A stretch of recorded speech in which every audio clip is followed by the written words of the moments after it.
துர்வாச முனிவரே, என்ன நினைத்து கொண்டிருக்கிறீர்கள்? என் உடன் பிறந்த நால்வர் வேண்டுமென்றால் எல்லா ஏகாதசி விரதங்களை இருப்பார்கள். என்னால் இருக்க முடியாது. ஏனென்றால் என் வயிற்றிலே விருகம் என்கிற ஒரு நெருப்பு பற்றி எரிந்து கொண்டிருக்கிறது. அது என் வயிற்றில் உள்ள பசையை தூண்டி கொண்டே இருக்கும். என்னால் ஒருவேளை உணவை கூட சாப்பிடாமல் இருக்க முடியாது.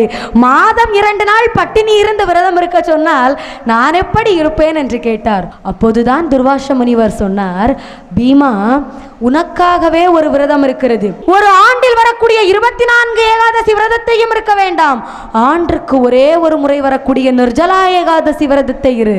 ஆனால் நிர்ஜலா ஏகாதசி விரதம் இருக்கிற போது தண்ணீர் கூட குடிக்க கூடாது. ஆனால் அந்த ஒரு ஏகாதசி விரதம் இருந்தால் மற்ற எல்லா ஏகாதசி விரதம் இருந்த பலனும் கிடைக்கும் என்றார். உடனே பீமன் நிர்ஜலா ஏகாதசி விரதத்தை தன் வாழ்க்கையிலே கடைபிடிக்க தொடங்கினார்.